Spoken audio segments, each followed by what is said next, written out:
Já se jmenuji Eva Kaprálová Soro a jsem se narodila 24. října 1934 v Brně. A ovšem to bylo před válkou, tak si moc nepamatuju na ty první léta, až možná jsme se přestěhovali, my jsme bydleli někde jinde, ale potom jsme se přestěhovali do Modřic. Já myslím, že to byl možná rok 37 nebo tak nějak, kde můj otec vzal místo v biochemě. A my jsme bydleli na biochemě v baráku, jako to byly kanceláře, a taky tam byly byty pro ty lidi, co tam pro ředitele. A ovšem, když přišli Němci, tak to nebylo tam moc dobré pro lidi, tak v roce 1939 můj otec koupil starý mlýn na říčkách u Brna.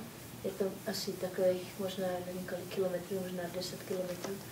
A tam to přestavilo, dělal se moderní vilu.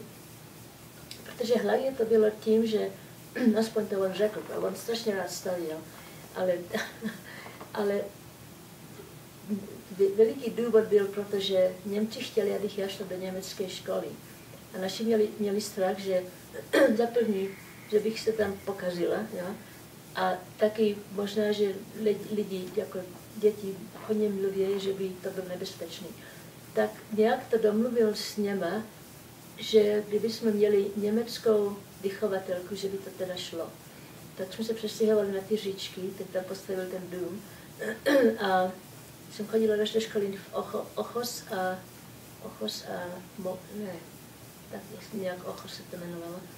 Ale tak oni hledali tu nějakou paní, která mluví německy a jako Němku. Ale moc Němku nechtěli, protože nechtěli nacistku. Tak našli jednu slečnu, jí bylo možná, mě se stala strašně stará ovšem, ale bych řekla, že bylo tak 45 let možná. A my jsme jí říkali Madi, ona krátký pro mademoiselle. Ona byla Rakušanka a byla s nějakou šlechtou někde v Polsku, kde Němci přišli a všechno ji zebrali. A potom se odstěhovala do Francie a tam přišli Němci a všechno ji zebrali. Tak ona nenáviděla Hitlera jako příšerně. A tak se snažila on dobře s našimi, oni tam seděli každý večer, nadávali na něho. A byla hodně spolehlivá, tak ona nás vychovávala. Potom v roce 1940 se narodila moje sestra Jana. Matka byla strašně nemocná, měla trombózu, ale Jana se narodila 15. března, což bylo zrovna 1 rok, co přišli nacisti do České republiky. A máma říkala, že ležela v posteli a s tím miminkem a slyšela, jak tam oslavují a to bylo strašně smutný. No, máma byla hodně nemocná, dostala trombózu s Janou a byla tam asi 3 měsíce ve špitále. A potom se vrátila domů a no, jako děti jsme to necítili moc tu válku, jenom tím, že možná nebylo dost jídla, ale to nám to rodiče dávali to jídlo a sami možná neměli, tak to šlo. A já si pamatuju ten jako nejvyšší velký bod toho, že otce zatyklo gestapo a šel ho chtěli dát, gestapo ho vzali někam na, už nepamatuju to jméno teďkom. No a maminka ho z toho dostala, byla to veliká aféra z toho, ale dostala z toho ven. Tím, že podplatila, se snažila, nějak z podzemí se dostala na to, že podplatila podplatila nějakého Němce, který byl gestapák, ale ne ovšem penězma, ale tím, že chtěl hromadu jídla, chtěl slivovici a whisky a všelijaké věci, což ona zháněla po všech přátelích v Brně a že mu to dali a on udělal velikou jako party, jako velikou slavnost doma a tam to pozval toho šéfa a když byl pěkně ožralý, tak mu nechal podepsat ty papíry, aby tatínka pustili ven. Tak a ovšem potom nemohl mu říct příští den, že byl ožralý, jo. Tak ho pustili ven a se vrátil domů a nechal biochemii, řekl, že to by bylo moc nebezpečné tam zůstat. A si dělal laboratoř doma na Říčkách. A tam pracoval dál, až přišla fronta v roku 1945, když ovšem Rusi obsadili celý údolí a ten dům byl strašně rozbitý v té válce, my jsme tam byli v krytu. 3 dny, 3 noci na nás stříleli tu katuše, se to říkalo, myslím, veliká střela. A taky se hodně, jako byli, jak se řekne česky, ale hand-to-hand combat, anglicky. No a za 3 dny se ty lidi v tom skrytu, kde jsme byli, který byl postavený pro naši rodinu, nebo tak 7 nebo 8 let, tam se navalilo 40 lidí do toho, protože každý si myslel, že ta fronta půjde přes Brno. Ale na neštěstí se to nějak otočilo a Brno nějak to nenechali a jelo to ty údolím říčky. Tak ovšem to by tam bylo hodně špatný bojování, tak se nám navalilo tolik lidí do toho krytu, že nebylo dost vody, nebylo dost jídla a taky bylo těžké dechat, bylo tam tma, bylo to příšerný. A každou minutu přilítla ta katuše jedna a vybouchla a jeden Rus tam přišel, myslím, že byl trošku už ožralý, taky oni hodně pili. A tak se někdo ptal, co by se stalo, kdyby to na nás padlo. A on řekl, všichni budete mrtví, buf. Tak jsme měli hezký prospekt. A tak za 3 dny a za 3 noci se rozhodli ti páni, že musíme tu frontu nějak přejít. Tak ve 4 hodiny ráno, když asi, že je všechno vždycky takový tišejší na frontě, jsme se pustili ven a máma mě dala nějaký kufr s nějakýma šatama nebo něco. A já jsem měla psa Jezevčíka, která byla ten čas, musela mít 10 let, byla dost tlustá. A ona nechtěla jít, tak a všem to bylo příšerné, že se střílelo a vybuchávaly ty bomby všude a bylo to plně mrtvých lidí a mrtvých koní. Že oni ještě měli koně, jako by to bylo 18. století někdy. A tak já jsem zahodila kufr a vzala jsem psa a utíkali jsme na vesnici Mokrou. A tam to bylo jako za linéem, za frontou. A tam jsme museli zůstat 3 dny, protože já jsem byla nějak hodně nemocná, možná to byl díl. Já ani nevím, co jsem měla, něco veliký horečky a tam byl nějaký doktor český a tak, ale taky tam bylo hodně Rusů a to normální, že honili ženský všude a já jsem tak úplně nevěděla, jsem byla moc nemocná. A za ty 3 nebo 4 dny nebo týden jsme šli pěšky dál, jsme došli do Brna a byli s nimi nějaký lidi, kteří se jmenovali, myslím, Krba nebo tak nějak, Kratil nebo tak nějak. A oni měli apartment, oni měli byt v Brně a byli v tom skrytu u nás. Tak jsme šli k ním do toho bytu, v čem to bylo celý rozbitý, vyrábaný Rusama, jo. A tam jsme žili a už jsme nějak dlouho, dost dlouho, možná i 2 měsíce. A my jsme měli velikého psa, Gondola se jmenovala, veliký pes. A ona byla uvázaná tam někde u maštali a ona ten řetěz roztrhla a nás našla v Brně. Nás stopovala přes tu Mokrou a najednou se objevila v tom. Tak jsme tam žili 2 psy, jeden malinký, jeden veliký, kolik 4, 6 lidí a nebylo dost jídla. No, ale jsme to přežili, že? A když potom brzo už byl mír, to bylo nějak v duben a mír přišel v máji, tak brzo už to přestalo, ale ovšem teď znova ty Rusové obsazovali Brno a dělali strašný rabíře, tam znásilňování ženský a bylo to nebezpečné chodit ven. Ale přesto, já si pamatuju, že mě jednou maminka poslala někam nějaké paní a pro něco a přes město, já nevím, jak to bylo daleko, možná, že ne. A ta paní měla trochu másla a mě dala chleba s máslem. To nikdy nezapomenu, jak to máslo bylo dobrý. Od té doby mám ráda máslo. A tak potom to přešlo ten čas, že jo, ale potom přišli komunisti a v roku 1946, myslím, ke konci tak vypadalo. A teď se ukázalo a táta najednou ho vytáhli na nějaký soud, že prej spolupracoval s Němcama. A to bylo tím, že ten gestapák, co ho vytáhl z toho koncentráku, protože už byl jako placený, jo, tak k nám chodil na víkendy, chodil tam vždycky vodil takový zajímavý slečný sebou, který byli, já nevím, z kabaretu nebo něco. A tak, protože jako někdo si toho všem všiml a řekli, že táta byl collaborator, že s Němcema, no, což bylo příšerný. A tak to šlo k soudu a ten soud se to vyhodil. Ale otec řekl, já tam nebudu sedět a čekat, až příště to nevyhodí, já pojedu na Sibiř někam. Tak jsme se snažili odjet, ale neměli pasy. Ale naštěstí on měl nějakého přítele,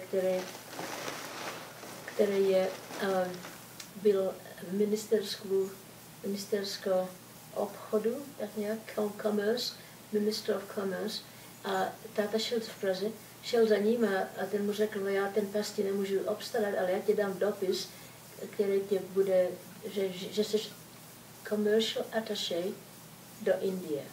Což to nebylo žádný takový zvíře, ale řekl, že ten dopis to možná pomůže. Tak mu dal ten dopis oficiální, táta ho vzal, utíkal na pasportní office, dostal pasporty a příští den jsme odjeli. Hnedka ten příští den jsme odjeli vlakem do Bruselu a myslím, že jsme byli možná skoro poslední lidi, co odjeli. Já si pamatuju, když ta fronta přišla, než ty Rusy přišli, to bylo 45 v tom duben, jak bylo krásný jaro a to si jako nikdy nezapomenu, to, že byla nádherná modrá obloha a ty poslední Němci, ty poslední regimenty, šli okolo brány, šli nahoru a jeden z nich chtěl, jeden voják chtěl silky. Tak se ptal, my jsme se všichni jako na ně dívali a že už jdou. A přišel k nám a řekl, jestli máme silky. A táta mu dal krabičku sirek a on vytáhl několik pfennig a chtěl to platit. Já řekl, ne, to nevadí, on řekl, ne, to musím zaplatit. A to mě tak zůstalo v hlavě, protože za nich potom přišli Rusy, kteří byli ty, co nás osvobodnili, liberators, jo, a ukradli nám všechno, co jsme měli. Bylo to takový zajímavý. Ale taky si hodně pamatuju, že to bylo v April a bylo jaro a byl tam Petr Klíče na lavce a tak to krásně vonělo. A ten den odpoledne jsme šli do toho krytu a teď ta bitva začala a my jsme vyšli za 3 dny později, tak celý svět se změnil. Všechno bylo šedý a bylo to plno mrtvých lidí a koní a bylo to hodně, když se řekla anglický mind-bending, že to úplně zlomí mozek, jo? Jak to bylo příšerný. To si hodně pamatuju. A taky další věc si pamatuju sedět v tom krytu. Byla tma a neměli jsme dost jídla, neměli jsme dost vody. A naši maminka a otec, já nevím, jak ona měla kuráž, moje máma. Oni museli do toho domu, což je dost daleko, já nevím, jak je to daleko, ale dost. Pro vodu vždycky utíkali a nešli dohromady, protože řekli, kdyby jsme oba byli zabili, tak děti nemají nikoho. Tak napřed šel on a donesl vodu jako ve čbánu a tam bylo 40 lidí, tak to dlouho netrvalo. A potom šla ona a že jí nikdo tam nezabil, já to ani nerozumím. No a tak té vody nebylo moc, tak asi každý, já nevím jak často, nemoc často, takový pošičku potácek vody se dával z ruky do ruky a každý si jenom mohl vzít jedno do úst. Ale to bylo úžasné, jak ta voda byla, jak si chtěl pít víc a nemohl, protože tam bylo tolik lidí. Jo. Taky tam nějaká paní tam měla malý baby, malý miminko a to řvalo. To se nezastavilo, myslím, že 3 dny. To je možná, proč já jsem nechtěla děti, to bylo příšerný. Ale my jsme to ani přežili, ty lidi. No a potom když Rusi začali pouštět tu velikou, tu Katyši, což přilítlo každou minutu, myslím. To bylo příšerný, a vždycky si čekala na tu další. si věděl, že přiletí a jestli to možná nás to zabije. A nezabilo, no. Život šel dál.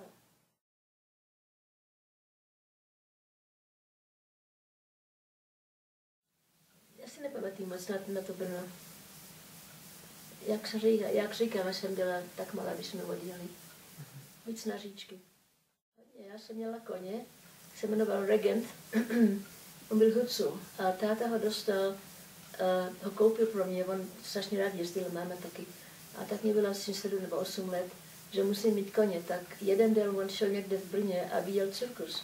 A ten byly asi 3 takový ty wagons, vozy, a je tahal jeden takový smutný koníček. A tak on šel za tím circus master, jo, a řekl, že ho chce koupit. On tak toho koně koupil a příští den nebo za 2 dny ještě neho mohl dostat domů, byl zaknej gestapem. A jedna poslední věc, co ještě mohl udělat, než ho odvezli, že on měl nějakého dobrého kamaráda, který byl šéf národních Hřebčinů. Nějaký pán, a tak on ho zavolal a oni vzali toho koně tam. Tak celý čas, skoro rok, co byl táta v koncentráku, kůň tam žil a měl se hezky. Jo. A když se vrátil domů, tak poslal pacholka pro něho a kůň přijel vlakem, jo, aby ho donesl domů. Tak Franta šel a táta říkal, pamatuju, já jsem byla celá, kdy přijde můj kůň. No už by tady měl být, no tak tak dlouho tomu to trvá. A za dlouhý čas se objevila, vedl koně takhle od sebe a táta říkal, no proč si na ně nesedl, proč jdeš pěšky? A on říkal, já jsem je sedl, tak poprávně zhodila 3krát a se stalo, že on tak tam hodně žral, že on byl tak tlustý a tak bujný, že nebylo možné k němu přijít vůbec. Tak na něm táta jezdil nějaký čas a potom jsem nějak na ně začal jezdit já, ale on opravdu byl, jak se říká anglicky, piece of work. On mě zhodil a utekl a zhodil, ale já jsem ho strašně milovala vždycky. A měla jsem ho asi, že 3 roky. A potom zmizel ve frontě ovšem s každým koněm, jo. A věříte, že ze všech těch, my jsme měli 6 koní, jediný kůň, který se vrátil, který jsme našli znovu, byl Regent, ten samý kůň. Znova táta byl v Brně a viděl nějaké pekaře, že měl takového koníčka ve vozečku. A říkal, já toho koně znám, řekl, to je Regent. A když to řekl, teď mi zařechtal. A on říkal tomu pánovi, to je můj kůň. A on řekl, já jsem ho dostal od Rusa za nějaký okurek nebo co. Táta řekl, já ho koupím, tak ho koupil zpátky. A když přišel domů, přišel přes bránu, on zařechtal, že je doma. Tak tam zůstal, my jsme potom odjeli ovšem dost brzo potom. A já nevím, co tam, myslím, že tam zůstal, že naši měli moje babička a dědeček měli ve správě ty říčky dost dlouho po válce, možná rok nebo 2, než mi to vzali komunisti. A tak tam Regent byl, já nevím, nakonec si umřel. No.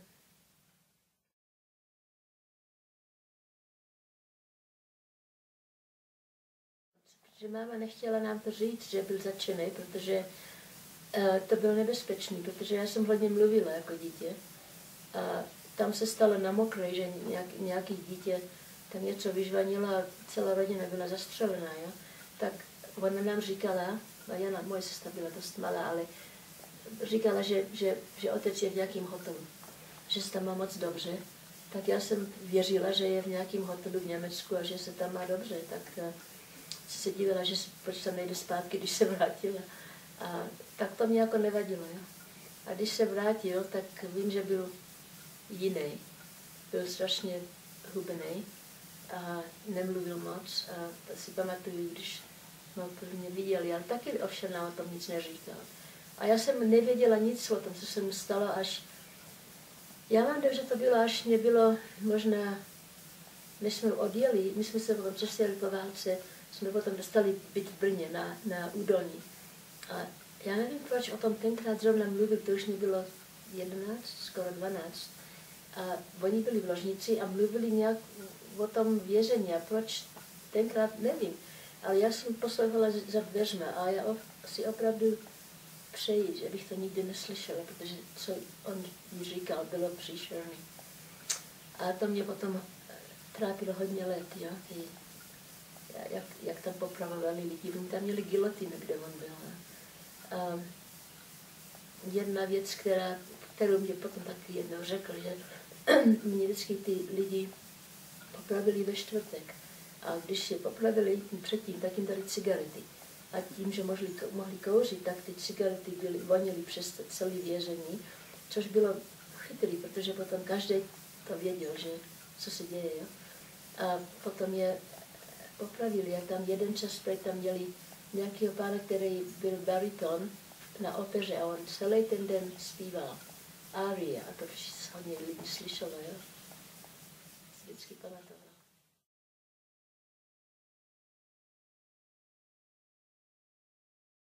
No v Lahore my jsme měli takový bungalow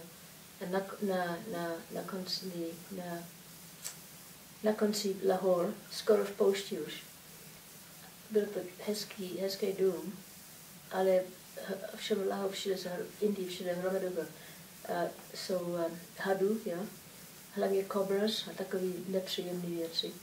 A já se teda divím, že z nás nikdy nic jako nekouslo. Teda. My jsme měli velikou zahradu a tam byli zajímaví, a to Angličani tak dobře tu Indii zpracovali, že opravdu Indie, abych to neřekla Indům, ale by měli být rádi, že mají tu infrastructure udělaný Angličanem, protože jako všechny ty vlaky jezdily a všechno bylo spořádané, když oni to převzali, tu zem v roce 1947. A já pamatuju, jak to zaplavňovali, když každý jeden den v týdnu, možná ve středu, já nevím, který den, byla to naše část Lahore. Oni otevřeli něco a všechno se zaplavilo, ono to tam rovný všechno. Zaplavilo vodou a potom to odešlo ta voda a krásně byla tráva, jo, a stromy a bylo to moc hezký. Když máte rád hadí. A ta fabrika, kde otec pracoval, byla několik málí Kričáně, několik málí, ale nějaký, možná, řekněme 3 nebo 4. Tak on se rozhodl, že bude jezdit na koni tam, brzo ráno. Bylo hodně horko. A tak si koupili 2 koně a tam jezdil a já tam jeden čas jel. Na cestě byla nějaká taková malinká vesnice, se jmenovala Mahamabhuti. A tam měli jako lidi, žili v takových těch domičkách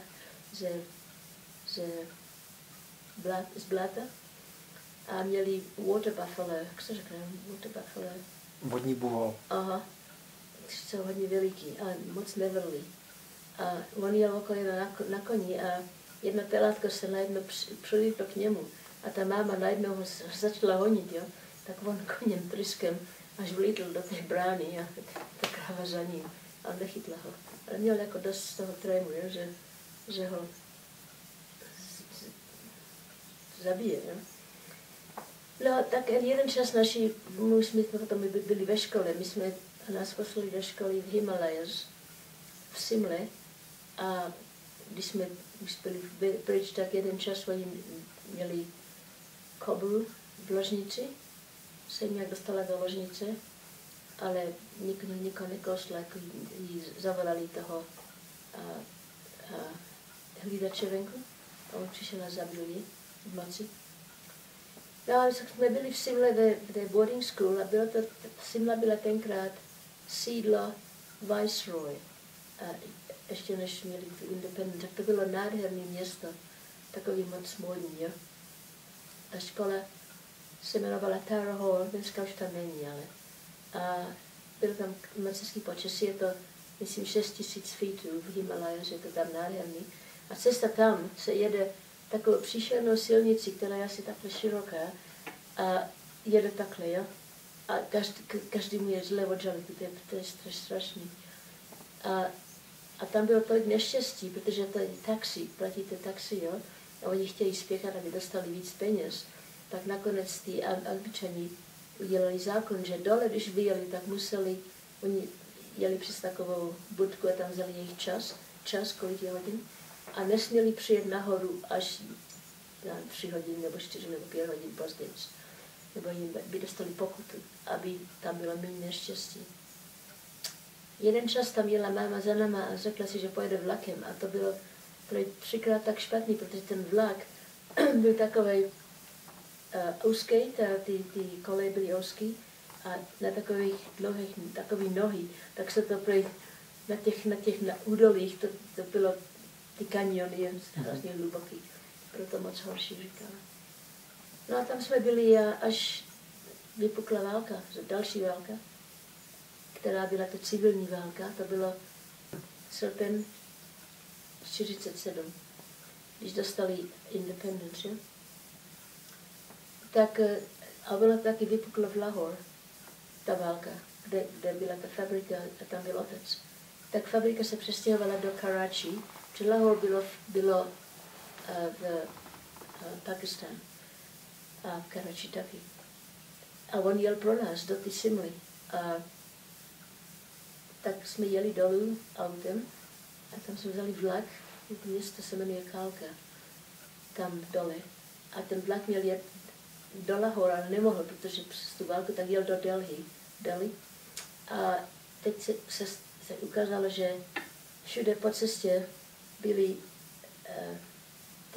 ty koleje měly miny pod tím, takže vždycky ten vlak odpojil ten vlak a ta engine, jak se řekne, lokomotiva jela dopředu, aby to mohla vidět, jestli to je OK, potom se pro nás vrátila.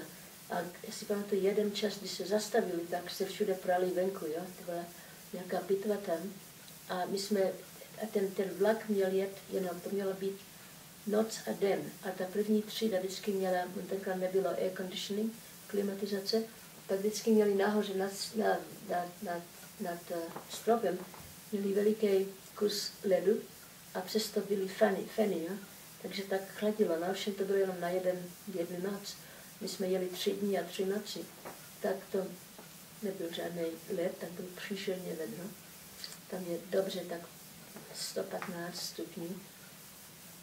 No tak jsme se jednou zastavili, jeden pán Čech s náma otevřel okno, protože to bylo tak horko tam. Takový žaluzie tam byly. On to otevřel a někdo venku hodil nám molotov koktejl, bombu dovnitř. A byl to nějaký kokonat a v tom měl explozivní věci. A ten pán se měl kuráž, ducha přítomnost, že to zdvedl, vyhodil ven a to vybuchlo venku a zabilo toho, kdo to hodil. A tak potom jsme museli mít to zavřený to okno, to bylo příšerný vedro a jsme se nemohli všem umít a myslím, že nepamatuji, jestli tam ani bylo dost vody na pití 3 dny. Jsme dojeli do Delhi a tam se vlak zastavil, protože všechno bylo izolované v Delhi, protože tam se hodně byli ty Mohamedáni a Mohamedáni chudáci se snažili dostat do Pakistánu, ale jak ty vlaky jeli skrz, tak ty Indové, hlavně ty Sikhs, co mají ty dlouhé vlasy a ty Sikhové, tak je vždycky vytáhli z toho vlaku a je zabíjeli. Jo? Tak tam bylo strašný bojování.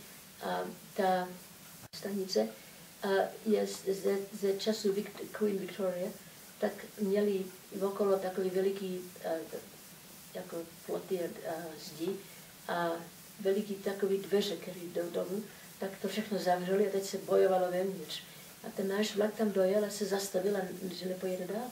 Tak my jsme nevěděli, co dělat, tak jsme tam seděli nějaký čas a potom ten pán Řehouřek se jmenoval ten Čech a otec řekl, že musíme tady z toho vlaku ven, tak jsme se dostali ven a on byl nějak na straně a jsme šli takhle okolo.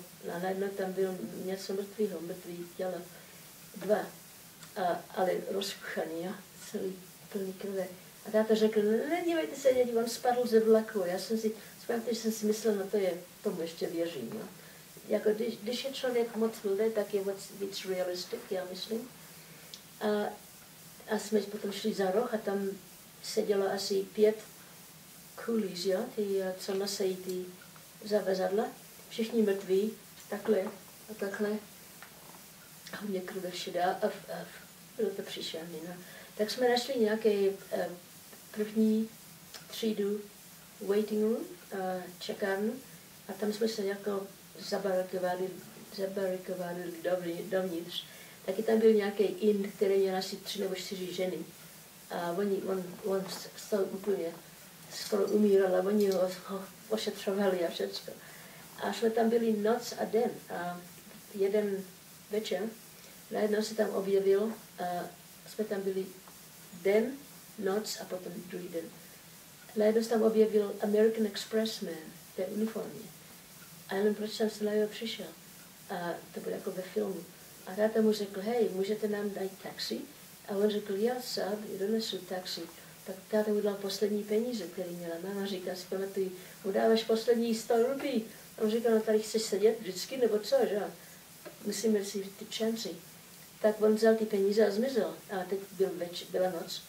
A to bojování bylo, my jsme měli strach, jakože někdo ty dveře provalí a že nás taky zapíchnou, že? Protože oni už bylo méně těch Mohamedánů a teď ty Sikové byli celý v té krvi, tak už se jako dívali po bílých lidech, tak jako, že by možná se na ně pustili taky. No ale jsme to přežili tu noc a ráno se najednou objevil American Expressman a říkal, já mám tady ten.